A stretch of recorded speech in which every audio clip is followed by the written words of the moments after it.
என்ன மிகச்சிறந்த கற்புள்ளவள் கண்ணகி.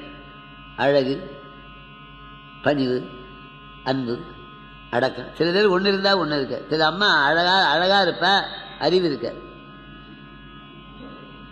தெருவை கூட்டி கோலம் போடுறார். ஒருத்தர் வந்தார், ஏம்மா ஐயா அங்கே ஆத்திய சமாயத்துக்கு போயிருக்கிறான்னு சொல்லலாம். அது யாரோ ஒரு வருமான வரி ஆபீசர் குரங்கான் ரொம்ப தொலைச்சி கேட்குறாராம். அதுக்காக இந்நேரம் வருமான வரி கணக்கை மாற்றி எழுதி வச்சுட்டு வவுச்சர் தயார் பண்ண போய்க்குது. கேட்டவர் வருமான வரி ஆபீசர். கெதி என்ன ஆகும்? அந்த அம்மா அழகாக தான் இருக்கிறா, அறிவில்லை. சில பெண்களுக்கு அறிவு இருக்கும், அழகு இருக்கு. ஒன்று இருந்தால் ஒன்று இருக்காது. இப்போ பலாப்பழம் சுவையாக இருக்குது, முள்ளாகுது. வேப்பம்பழம் அழகாக இருக்கும், கசக்கும். அழகாகவும் இருக்கும், சுகமாகவும் இருக்கும் ஆரஞ்சு பழம். சில தாய்மார அழகு அறிவு என்ன ஜென்மாந்திரத்தை செய்த பண்ணி இந்த கண்ணகியை விட்டு அவன் ஒரு கலைஞன். கலையிலே வேட்கை. மாதவியின் கலையிலே ஈடுபட்டு, அழகுல மட்டும் இந்த கலையிலே ஈடுபட்டு 15 ஆண்டுகள் அங்கே இருந்தான். இந்த அம்மா என்ன வேதனைப்பட்டிருப்பார். தாலி கட்டின புருஷன் தங்கிட்ட வராது. ஒரு பொதுமகள் வீட்டில் தங்கி இருக்கிறார். வெந்து நொந்து அழுது தொழுது எழுச்சி.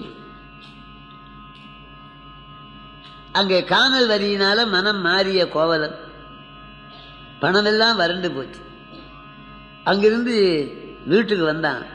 கண்ணகி கால் மேல விழுந்து அழுது தொழுது நின்றார். யாரராஜா, கண்ணகி உன்னை பார்த்து 15 வருஷம் ஆச்சு. குழந்தை பிறந்து கூட அழைக்கிற. மாதவி பிறந்தார், மணிமேகலை பிறந்து கூட அழை. அந்த அம்மா விம்மினாள். ஏம்மா அழறேன்னு. சுவாமி, பணம் போச்சேன்னு அழல. பணம் இருக்கும் போகும். நீங்கள் என் தெய்வம். என் தெய்வமாகிய தாங்கள் என் அருகில இல்லாமனாலே விருந்தாளி வந்தேன். ஒரு பெண்ணு தனிக்கு இருந்தால் விருந்தாளி போகாது, உலகம் பழிக்கும். இத்தனை காலமா நான் அதிதிகளுக்கு அன்னம் படைக்காத பாவியாகி விட்டேன்னு அழுதாலும். அறவோர்க்கு அளித்தலும் அந்தணர்க்கு ஈதலும் துறவோர்க்கு எதிர்தலும் தொல்குடி சிறப்பின் விருந்து எதிர் கோடலும் இழந்த என்னை. எறும்பு உருக்க இந்த பாட்டு. நான் என்ன இழந்தேன்? செல்வத்தையா? அதிதிகளுக்கு அன்னம் படைக்காத பாவியாகிவிட்டேன். எழுந்துறேன். எந்த ஊருன்னு கேட்கிறேன். எழுந்துறேன். மதுரைக்கு போனேன். அங்க ஒரு ஆயர் மகள் வீட்டில் மனைவியை விட்டுட்டு ரெட்டை சிலம்பா தூக்கின்னு போகக்கூடாத புத்தி. அதனால தான் கடற்கரையிலே கோவலனுக்கு சிலை வைக்கல. சிலம்பை விற்க போறான். பொற்கொள்ளல் வந்து இவன் தான் அரண்மனையில் திருடி போன சிலம்பை எடுத்து. நீதி நிறைந்த நெடுஞ்செழியன் பாண்டியன். பாண்டியன்லாம் ரொம்ப நீதி நெறி. அவன் வார்த்தை கேட்டு கொண்டுறான்ட்டான். கூப்பிட்டு விசாரிக்க வேணாமே. அது என்ன காரணம்னா, மனைவிக்கும் அவனுக்கு ஊழல். அந்த மனைவி ஊழலை சமாதானம் பண்றதுக்காக தான் சீக்கிரமா ஜட்ஜ்மெண்ட் பண்ணி போச்சான். தின வந்து கொண்டுட்டான்.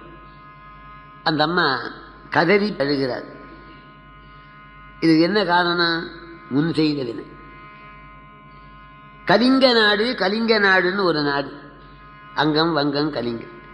அங்கதான் நல்ல ஆடைகள் நெய்வாள். கலிங்கத்தில் நெய்வதனால இடவாகு பேராக வேட்டிக்கு கலிங்கம்னு பேர். இக்கலிங்கம் போனாலும் ஏகலிங்க மாமதுரை சொக்கலிங்கம் உண்டே துணைன்னு ரெட்டையர்கள் பாடுறார். கலிங்கம்னா வேட்டி. கலிங்க நாட்டிலே 2 தலைநகரம். ஒன்று கபீரபுரம், ஒன்று சிங்கபுரம். தாயாதிகள் ஆளுகிறார். எப்பவுமே பங்காளின்னா ஒத்து போவார். அந்நியன் ஒத்து போவன், பங்காளியை ஒத்து போவன். பங்காளியை பதம் பார்த்து வெட்டு. அந்த கபீரபுரத்து மன்னவனுக்கும் சிங்கபுரத்து மன்னவனுக்கும் மனஸ்தாபம். அவன் அழிக்கணும் தான், இவனை அவன் அழிக்கணும். அப்போது அந்த கலிங்க நாட்டினுடைய தலைநகரான கபீரபுரத்திலிருந்து ஒரு தங்க நகை வியாபாரி, சங்கமன்னு பேர். சங்கமன் பொன் நகை வியாபாரி. அந்த நகை வியாபாரத்துக்காக வந்தான்.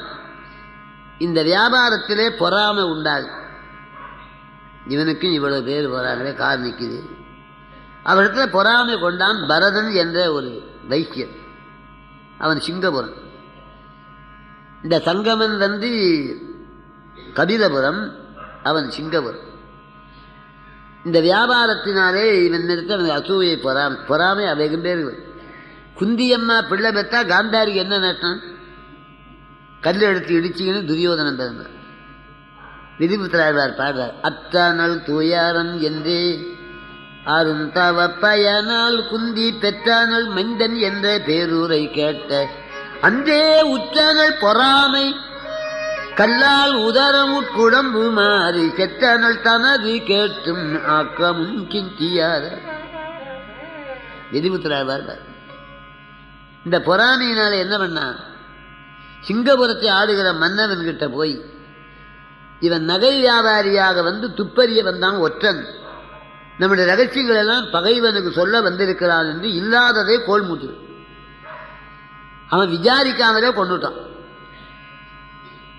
சங்கமனை கொன்று விட்டார். அவன் மனைவி நீதி, ரொம்ப உயர்ந்த கற்பு, கணவனே தெய்வம். 14 நாள் அழுதாளான் நம்ம. ஒரு மலையில உச்சியின் ஏறி இந்த ஜென்மத்திலே எனக்கு இடர் செய்தவரும் அறிவிடத்திலே துன்பத்தை அடைய கடவாள் என்று மலை உச்சியிலிருந்து கீழே விழுந்து உயிரை மாய்த்துக் கொண்டார். அந்த பரதன் தான் கோவல், அந்த சங்கமன் தான் பொற்கொள்ளல். கவனமா கேளு. இவன் ஒற்றன் உழவு பார்க்க வந்திருக்கிறான்னு சொன்னான்லவா பரதன். இவனை கொல்லுவதற்கு அவன் தானே காரணமா இருந்தான். அதனால அவனை கொல்வதற்கு பொற்கலன் காவல். இது சிலப்பதிகாரத்திலே வருகிற கதை, நானா வற்புறுத்தி சொல்ல புனைந்துரையில். அப்ப முன்னே செய்த வினை இப்போது வந்து மூடும், சந்தேகமே கிடையாது. கோவலன் இந்த பிறப்பிலே குற்றம் செய்த முன்பிறப்பிலே பரதனாக இருந்து அந்த சங்கமனை கொள்வதற்கு காரணமாயிருந்தான். அந்த ஊழ் வந்து உறுத்து ஊட்டுது. சிலப்பதிகாரம் விதி நூல்.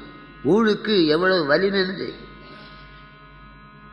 அவரு ராமர் கம்பர் பாடுற, என்னைக்கு பட்டு கட்டணுமோ அன்னைக்கு மரவுரி கட்டினார். வாழ்வினை நுதலிய மங்களத்து நாள் தாழ்வினை அதுவர சீரை சாற்றினான்.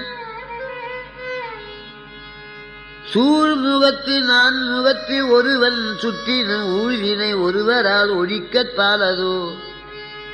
அததான் கோவலனுக்கு மதிமயக்க வந்து சிலம்பை தஞ்சை மாவட்டத்திலே சோழ நாட்டில் நிற்காமல் பாண்டி நாடு இது இழுக்குது. ராமர் காட்டுக்கு போறாராம். அப்ப ஒரு பாட்டு, இழைக்கின்ற விதி முன் செல்ல.